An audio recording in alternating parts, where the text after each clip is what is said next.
Breaking news చూస్తున్నాం. Israel తగలబడిపోతోంది. ఈ మధ్య కాలంలో ఇరాన్ ఇజ్రాయెల్ పై డైరెక్ట్ అటాక్ చేసిన సందర్భం లేదు. ప్రాక్సీ దేశాలపైన అటాక్ ని కూడా చాలా తీవ్రంగా ఖండించింది, కానీ డైరెక్ట్ అటాక్ ఇప్పుడు కూడా చేయలేదు. కానీ నిన్న రాత్రి నుంచి ఇజ్రాయెల్ పైన భయంకరమైనటువంటి మిసైల్స్ తో ఇరాన్ అటాక్ మనం చూస్తూ ఉన్నాం. ఒకసారి శబ్దాలు చూద్దాం. అక్కడ ఎటువంటి సిచ్యువేషన్ ఉంది, Israel northern part of Israel లో ఎటువంటి భయంకరమైనటువంటి పరిస్థితి ఉంది. లెబనాన్ కి సమీపంగా ఉన్నటువంటి ఆ ఉత్తర భాగాన ఉన్నటువంటి ఇజ్రాయెల్ ప్రాంతాన్ని మొత్తం కూడా ఇరాన్ తన మిసైళ్ల వర్షాన్ని కురిపిస్తోంది.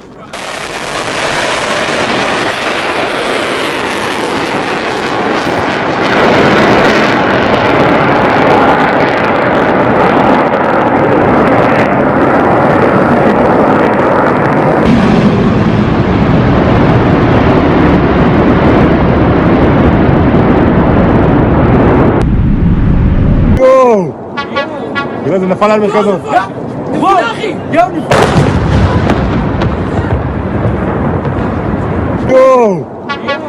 لازم الصواريخ الإيرانية.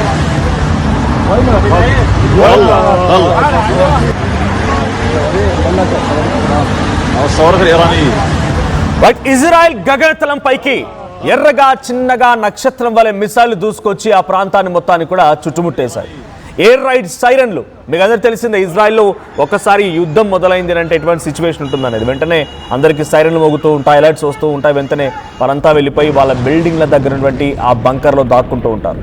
బంకర్లు అనేది ఎలా ఉంటుంది అని డీటెయిల్గా మీకు ఇప్పటికీ ఆర్టీవీ చూపించింది. అయితే ఆ ఎయిర్ రైడ్ సైరన్లు మొత్తం కూడా ఇరాన్ ఇజ్రాయెల్పై అటాక్ చేస్తుండగా మోగడం, ఇజ్రాయెల్లో ఉన్నటువంటి జనం ఒక్కసారిగా షాక్ గురవడం. ఎందుకంటే ఫిబ్రవరి 28 అలీ ఖమేనీ చనిపోయారు. అలీ ఖమేనీ అమెరికా అంతమొందించింది. ఆ తర్వాత నుంచి ఇప్పటి వరకు గల్ఫ్ కంట్రీస్ పైన అటాక్కి పరిమితమైనటువంటి ఇరాన్ మళ్ళీ చాలా రోజుల తర్వాత ఇజ్రాయెల్పై అటాక్ చేసింది. జూన్ 2025 ఏడాది క్రితం మనం చూసాం ఇరాన్ ఇజ్రాయెల్ వార్ ఏ స్థాయిలో జరిగిందని. ఏడాది క్రితం వరకు అయితే రెండు దేశాలు డైరెక్ట్గా ఒకరినొకరిపై దాడి చేసుకున్న, ఇరాన్పై ఇజ్రాయెల్, ఇజ్రాయెల్పై ఇరాన్ ఈ దాడి కొనసాగింది. కానీ ఇప్పుడు ఈ మధ్యలో ఫిబ్రవరి 28న అలీ ఖమేనీ చనిపోయినప్పటి నుంచి ఏ ఒక్క మిసైల్ ఇజ్రాయెల్ వైపు నుంచి కానీ ఏ ఒక్క మిసైల్ ఇరాన్ వైపు నుంచి కానీ వదిలినటువంటి దాఖలాలు లేవు. అటు ఇజ్రాయెల్ కూడా అమెరికా ఏరి చెప్తే అదే. ఈ వార్ మొత్తంలో ఇజ్రాయెల్ కంటే కూడా అమెరికాని కీలకమైపోయి అమెరికాని ఇరాన్పై అటాక్ చేస్తున్న తన సిచ్యువేషన్ కనబడుతోంది. అయితే నిన్న రాత్రి నార్త్ ఇజ్రాయెల్ పైన 20 మిసైళ్లతో మెరుపు దాడి చేసింది ఇరాన్. 20 మిసైల్ని గాల్లోనే పేల్చేశామంటోంది ఇజ్రాయెల్. అయితే తమ మిసైల్స్ని ఇజ్రాయెల్ ధ్వంసం చేశాయంటూ వీడియోలు రిలీజ్ చేసింది ఇరాన్ మిలిటరీ అధికారులు. ఇక ఇరాన్ దాడుల పైన ట్రంప్కి నెతన్యాహు కూడా ఫోన్లో సంప్రదించారు. సో ప్రతీకార దాడులు వద్దంటూ నెతన్యాహుకి ట్రంప్ ఆదేశాలు జారీ చేశారు. సో అంటే ఆల్రెడీ దాడి జరిగింది కదా, నువ్వు ప్రతీకార దాడి చేయకనట్టుగా ట్రంప్ నెతన్యాహుకి వద్దని చెప్పారంట. Hold on, don't retaliate, hold on. ఇది డొనాల్డ్ ట్రంప్ నుంచి నెతన్యాహుకు వచ్చినటువంటి ఫోన్ కాల్. ట్రంప్ ఆదేశాలను కూడా లెక్క చేయకుండా నెతన్యాహు టెహరాన్పై మిసైళ్ల వర్షం కురిపించాడు. సో ఇప్పుడు ఏప్రిల్ 8న జరిగినటువంటి తాత్కాలిక కాల్పుల విరమణ ఒప్పందం తర్వాత మొదటిసారి ఇజ్రాయెల్పై ఇరాన్ దాడి చేసింది. లెబనాన్పై దాడిని వ్యతిరేకిస్తూ ఇజ్రాయెల్పై ఇరాన్ భీకర అటాక్ చేసింది. ఇరాన్పై ఇజ్రాయెల్ ప్రతీకార దాడులతో తీవ్ర ఉద్రిక్తత పరిస్థితులు నెలకొన్నాయి. ఇప్పుడు ఇరాన్పై కూడా ఇజ్రాయెల్ అటాక్ చేస్తోంది. టెహరాన్ ప్రాంతాన్ని చుట్టుముడుతోంది Israel missile. Israel drones and missiles Tehran నగరాన్ని మొత్తాన్ని కూడా అతలాకుతలం చేస్తూ ఉన్నాయి. ఏప్రిల్ 8న కొంత సీజ్ ఫైర్ అంటూ మాట్లాడుకొచ్చారు. అదేంటి, Donald Trump, Israel and Iran. So Israel ఎక్కడ కూడా డైరెక్ట్గా నేను ఆపేస్తానని కానీ నేను మొదలు పెట్టాను కానీ చెప్పలేదు. అమెరికా ఏది చెప్తే అదే. అమెరికా ఓకే అంటే ఓకే, అమెరికా లేదంటే లేదు, అంతే. అంతవరకు మాత్రమే మాట్లాడుకొచ్చింది ఇజ్రాయెల్. కానీ ఇప్పుడు ఎందుకు అటాక్ జరిగింది మరి? ఎందుకు ఉన్న ఫలంగా ఇజ్రాయెల్పై అమెరికా ఇంతటి స్థాయిలో అటాక్ చేయాల్సి వచ్చిందనంటే ప్రాక్సీ దేశాలు, ఉదాహరణకి ఇరాన్కి సపోర్ట్గా ఉన్నటువంటి దేశాల్లో లెబనాన్, సిరియా, యెమెన్స్ ఇవన్నీ కూడా ఉన్నాయి. అటువైపు నుంచి పలిస్తీనా వేర్పాటు వాదం ఇది కూడా ఉంది. వీళ్ళంతా హమాస్, హెజ్బొల్ లాంటి వ్యవస్థలు కూడా ఇరాన్కి మద్దతుగా ఉంటూ ఉన్నాయి. సో ఇప్పుడు నిన్న 2 రోజుల క్రితం అప్పటి నుంచి ఇజ్రాయెల్ లెబనాన్ పైన వైమానిక దాడులకు దిగింది, ఎయిర్ స్ట్రైక్స్కి దిగింది. దీంట్లో 11 మంది చనిపోయారు. చాలా భయంకరమైనటువంటి విధ్వంసకర పరిస్థితులు లెబనాన్లో నెలకొన్నాయి. 7th నుంచి మొదలుకుంటే 7th ఉదయం నుంచి మొదలుకుంటే రాత్రి ఈరోజు తెల్లవారుజాము వరకు కూడా లెబనాన్ పైన ఇజ్రాయెల్ వైమానిక దాడులతో భయంకరమైనటువంటి దాడులకు పాల్పడింది. ఇప్పటివరకు అఫీషియల్ రికార్డ్స్ ప్రకారంగా లెబనాన్ గవర్నమెంట్ అనౌన్స్ చేసినటువంటి రీతి చూస్తే 11 డెత్స్ ఉన్నాయి అండ్ మల్టిపుల్ ఇన్సిడెంట్స్లో వాళ్ళందరూ కూడా గాయాలపడ్డవారు ఉన్నారు. సో దీనికి ప్రతీకార దాడి ఇరాన్ ఏం చెప్తోంది? సెల్ఫ్ డిఫెన్స్ అంటోంది. లెబనాన్పై అటాక్ చేశారు, అక్కడ హెజ్బొల్లా వ్యవస్థలపై అటాక్ చేశారు, కాబట్టి మేము సెల్ఫ్ డిఫెన్స్లో భాగంగానే ఇజ్రాయెల్పై అటాక్ చేస్తున్నాం. అక్కడ అటాక్ చేసిన వాళ్ళు ఏ క్షణమైనా మళ్ళీ మా దాకా వస్తారు, మాకు తెలుసు. మా ప్రాక్సీ దేశాలపై అటాక్ చేయొద్దని మేము చాలా క్లియర్గా మా కండిషన్లో పేర్కొన్నాం. ప్రాక్సీ దేశాలపై అటాక్ చేస్తే మేము ఊరుకోమని రకంగా చాలా స్పష్టంగా తెలియజేశాం. కానీ మళ్ళీ మీరు ప్రాక్సీ దేశాలపైన వరుసగా లెబనాన్ పైన, సిరియాల పైన, యెమెన్స్ పైన అటాక్ చేస్తూ ఉంటే చూస్తూ ఊరుకోలేమనేది ఇరాన్ చెప్తున్నమాట. మొన్న అమెరికా ఏం చేసింది? బందర్ అబ్బాస్ పోర్ట్పై అటాక్ చేసింది, సీ మైన్స్ పెడుతున్నప్పుడు నౌకలను అటాక్ చేసింది, సీ మైన్స్ని గమనించి గుర్తించి వాటిని పేల్చే ప్రయత్నం చేసింది. సో కొంత సౌతర్న్ ఇరాన్లో కూడా అటాక్ చేసే ప్రయత్నం అమెరికా చేసింది. కారణం ఏంటి అని అంటే సెల్ఫ్ డిఫెన్స్. మాపై అటాక్ చేస్తారు అన్నటువంటి భయంతోనే మేము సెల్ఫ్ డిఫెన్స్ చేస్తాము, ఇది అమెరికా చెప్తున్నమాట. ఇప్పుడు యాజ్ ఈజ్ ఇరాన్ అదే చెప్తోంది, self defence, tit for tat. Self డిఫెన్స్లో భాగంగానే ఇజ్రాయెల్పై అటాక్ చేశాము. ఇరాన్ అటాక్ చేసినంత మాత్రం ఇజ్రాయెల్ ఏం సైలెంట్గా ఉండిపోలేదు. ఇజ్రాయెల్ టెక్నాలజీ పరంగా, దేశం పరంగా, పాపులేషన్ పరంగా చిన్న దేశం అయినా టెక్నాలజీ పరంగా ఇరాన్ని తలదనేటువంటి దేశం ఇజ్రాయెల్. సో ఇప్పుడు నెతన్యాహుకి ట్రంప్ కూడా కాల్ చేశారు, నీ దగ్గర మిసైల్ వచ్చాయి కదా, నువ్వు వాటిని గగనతలంలో పేల్చేసావు, నీ దగ్గర మరణాలు ఏం లేవు, సరే ఉంటే ఉండొచ్చు ఇన్ఫ్రాస్ట్రక్చర్ డ్యామేజ్ అనేది, బిల్డింగ్సో లేకుంటే ఇతరత్ర కొన్ని సముదాయాలు కుప్పకూలి ఉండొచ్చు, కొన్ని 20కి పైగా మిసైల్ వచ్చి దాడి చేశాయి కాబట్టి నార్థన్ పార్ట్ ఆఫ్ ఇజ్రాయెల్లో అక్కడ జరిగిన దాడికి సంబంధించి తర్వాత ఆలోచిద్దాం, కానీ ఇప్పుడు మాత్రం నువ్వు రిటిలియేట్ చేయకు, నువ్వు కౌంటర్ అటాక్ ఇవ్వకు అని డొనాల్డ్ ట్రంప్ అటు నెతన్యాహుని హెచ్చరించారట. కానీ నెతన్యాహు ఏం పట్టించుకోలేదు. నేను నాపై అటాక్ జరిగితే డెఫినెట్గా తిప్పికొట్టాల్సిందే, లేదంటే నా దేశ ప్రజల నుంచి నాకు ఇబ్బంది ఎదురవుతుంది, నువ్వు ఇష్టం వచ్చినట్టుగా అటాక్ చేయమన్నప్పుడు అలా చేయాలి, వద్దన్నప్పుడు ఆగే ప్రసక్తి లేదన్నట్టుగా నెతన్యాహు డొనాల్డ్ ట్రంప్ యొక్క మాటల్ని కూడా పక్కన పెట్టేసి ఆయన ఇరాన్పై అటాక్ చేయడం మొదలుపెట్టాడు. టెహరాన్ నగరాన్ని ఇప్పుడు మిసైళ్ల వర్షం మోతమోగుతోంది. మిసైల్ భారీ శబ్దాలు టెహరాన్ నగరాన్ని ఇప్పుడు వణికిస్తున్నట్టు తెలుస్తుంది. ఒకసారి మళ్ళీ ఇరాన్పై Israel attack and Israel counter attack ఒకసారి విజువల్ చూద్దాం.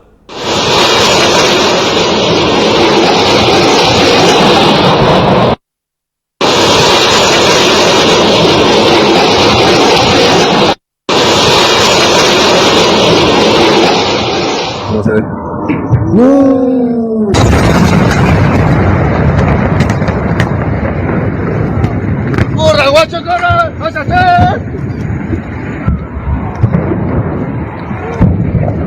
¡Corre, guacho, dale! ¡La casa, la casa! ¡Bajo techo, corre!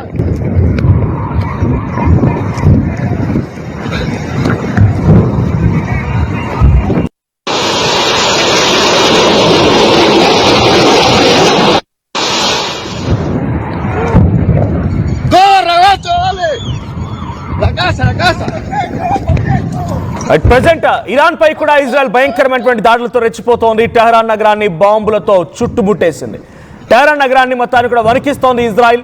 So Israel పైన పడేటటువంటి అంటే వచ్చినటువంటి ఆ మిసైళ్ల వర్షాన్ని ఇజ్రాయెల్ సమర్థవంతంగా తిప్పికొట్టింది. ఏ ఒక్కదాన్ని కూడా ఇజ్రాయెల్ నేలపై పడనివ్వకుండా అడ్డుకున్నామని ఇజ్రాయెల్ చెప్తోంది. కానీ మేము సెల్ఫ్ డిఫెన్స్ లో భాగంగా మాత్రమే చేశాము, ఇది ఇరాన్ వైపు నుంచి వినిపిస్తున్నమాట. లెబనాన్ పై అటాక్ చేశారు, లెబనాన్ పై వైమానిక దాడులకు పాల్పడ్డారు, లెబనాన్ కు మద్దతుగా ఉన్నాము. లెబనాన్ పై అటాక్ ని డెఫినెట్ గా ఈ సీజ్ ఫైర్ అగ్రిమెంట్ ని, అండర్స్టాండింగ్ ని మేము బ్రేక్ చేసినట్టుగానే భావిస్తాము. ఏప్రిల్ 8వ తేదీన ఒకరిపై ఒకరు పరస్పరంగా కొన్ని కండిషన్స్ పెట్టుకున్నారు. ఇరాన్కి అమెరికా కండిషన్స్ ఇస్తే అమెరికాకి ఇరాన్ కండిషన్స్ ఇచ్చింది. అయితే ఇక్కడ ఇజ్రాయెల్ అమెరికా ఏ కండిషన్స్కి అయితే ఒప్పుకుంటుందో ఆ కండిషన్స్ ఇజ్రాయెల్ కూడా వర్తిస్తాయి. ప్రాక్సీ దేశాలపై అటాక్ చేయకూడదు, ఫారెన్ రిజర్వ్స్ ని హోల్డ్ చేయకూడదు, ఇవి రెండు చాలా కీలకమైనటువంటి ఇరాన్ పెట్టిన కండిషన్స్.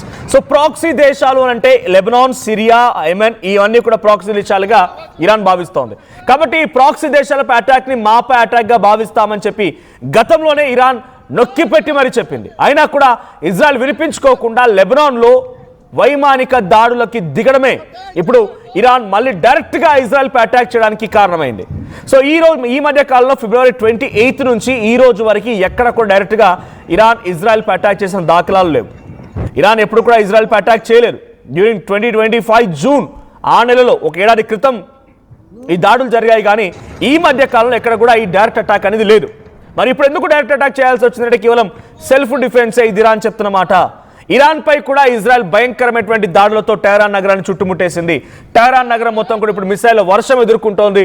భారీ శబ్దాలతో టెహరాన్ ప్రజలు ఇరాన్ దేశస్తులు మొత్తం కూడా అల్లకల్లోలం అయిపోతున్నారు. సో టిట్ ఫర్ టాట్ అని చెప్పాలి. అమెరికా మొన్న బందర్ అబ్బాస్ పోర్ట్ పై near by Strait of Hormuz ఉన్నటువంటి ఆ బందర్ అబ్బాస్ పోర్ట్ పైన కొన్ని సమీపమైనటువంటి సీమైన్స్ ఏర్పాటు చేసిన నౌకల పైన అటాక్ చేసి ఐఆర్జీసీ కమాండెంట్స్ ఆ బేస్ని కుప్పగూల్చే ప్రయత్నం అమెరికా చేసింది. ఎందుకు ఈ అటాక్ చేశారు? నో, అటువైపు నుంచి ఎటువంటి రిటిలియేషన్ లేదు, యుద్ధం జరగడం లేదు కదా అని అమెరికా అడిగినప్పుడు ఇట్స్ సెల్ఫ్ డిఫెన్స్లో భాగంగానే మేము అటాక్ చేస్తామని అమెరికా చెప్పుకొచ్చింది. ఇప్పుడు ఇరాన్ చెప్తోంది కదా ఇట్స్ సెల్ఫ్ డిఫెన్స్. లెబనాన్పై అటాక్ జరుగుతుంది కాబట్టి రేపటి రోజున మాపై కూడా అటాక్ జరిగే అవకాశం ఉందనే నేపథ్యంలోనే మేము కూడా సెల్ఫ్ డిఫెన్స్ చేస్తూ ఇజ్రాయెల్పై అటాక్ చేస్తామని ఇరాన్ చెప్తున్నమాట. ఏదేం జరిగినా ఇజ్రాయెల్ పైన 20 మిసైళ్లు కొన్ని గంటల వ్యవధిలోనే రాత్రంతా మిసైల్ వర్షం కురిసింది. అక్కడి నార్థన్ పార్ట్ ఆఫ్ ఇజ్రాయెల్లో ఉత్తర భాగమైనటువంటి ఇజ్రాయెల్, అది లెబనాన్కి బార్డర్ షేరింగ్ ప్రాంతం. సో నార్థన్ పార్ట్ ఆఫ్ ఇజ్రాయెల్లో భయంకరమైనటువంటి ఈ మిసైల్ కురవడంతో పబ్లిక్ అంతా ఒక్కసారిగా అలర్ట్ అయ్యారు. టెల్ అవీవ్ ప్రాంతం మొత్తం కూడా ఇప్పుడు ఆ చుట్టూనటువంటి కొన్ని కీలకమైన ఇన్ఫ్రాస్ట్రక్చర్ కూడా దెబ్బతిన్నట్టు తెలుస్తోంది. ఇంకోవైపు ఇజ్రాయెల్ అటాక్ మొదలుపెట్టేసింది. మా పైన ఇజ్రాయెల్ వర్షం కురిపించిన ఇరాన్ని వదిలిపెట్టే ప్రసక్తి లేదని చెప్పి డొనాల్డ్ ట్రంప్ యొక్క హెచ్చరికను కూడా పట్టించుకోకుండా నెతన్యాహు వివరిస్తున్నారు.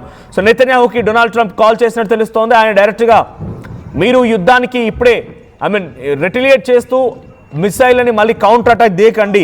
కౌంటర్ అటాక్ దిగడం మూలంగా ఈ సీజ్ ఫర్ అండర్స్టాండింగ్ అనేది బ్రేక్ అవుతుంది. సో డెఫినెట్గా మనం చర్చిద్దాం, ఇన్ఫ్రాస్ట్రక్చర్ డ్యామేజ్ గురించి కూడా మనం మాట్లాడదాం. ఇరాన్పై అటాక్ చేయడానికి సమయం సందర్భం అనేది డెఫినెట్గా మనం తీసుకుందాం. కానీ ఇప్పుడు వద్దు అని చెప్పి నెతన్యాహుకి ఒక రిక్వెస్ట్ పెట్టారట డొనాల్డ్ ట్రంప్. కానీ నెతన్యాహు మాత్రం దాన్ని పట్టించుకోలేదు. డొనాల్డ్ ట్రంప్ యొక్క వ్యాఖ్యల్ని పక్కన పెట్టి మరి ఇరాన్పై అటాక్ చేస్తున్నారు. సో లాస్ట్ 24 hours నుంచి కంటిన్యూస్ ఎక్స్చేంజ్ ఆఫ్ వార్ జరుగుతోంది. మిసైల్ వర్షం ఒకరిపై ఒకరు కురిపించుకుంటూనే ఉన్నారు. మరి ఇప్పుడు డైరెక్ట్గా గతంలో యుద్ధం ఇంతటి స్థాయిలో మొదలైందే ఇరాన్ ఇజ్రాయెల్ మధ్యలో. ఇజ్రాయెల్ ముందుగా ఇరాన్పై అటాక్ చేయడం, ఇరాన్ దాన్ని తిప్పికొట్టడం, ఇవన్నీ కూడా అక్కడి నుంచి మొదలైనటువంటి యుద్ధం ఈరోజు ఏడాది పాటుగా కొనసాగుతూనే ఉంది. ఇంకా ఈ భయంకరమైన యుద్ధం కొనసాగే అవకాశం కూడా ఉంది. మళ్ళీ ఈ రెండు దేశాల మధ్య వార్ ఎక్స్చేంజ్ జరుగుతోంది అని అంటే డెఫినెట్గా యుద్ధం మరింతగా రెట్టింపై అవకాశం కనబడుతోంది. సో ఒక్కరోజు రాత్రి అక్కడ యుద్ధం ఆ రకంగా మిసైల్ ఎక్స్చేంజ్ జరిగిందో లేదో అంతలోనే $3 మేర క్రూడ్ ఆయిల్ ధర పెరిగిపోయింది. సో అమాంతంగా $100 వరకు చేరుకుంది క్రూడ్ ఆయిల్ ధర. సో ఇది ఇంకా అమాంతంగా పెరిగే అవకాశం ఉంది. అక్కడ విమానాలు రద్దవుతున్నాయి, చాలామంది ప్రయాణికులు ఇబ్బందులు పడుతున్నారు. UAE, Saudi, బహ్రాన్, బనామా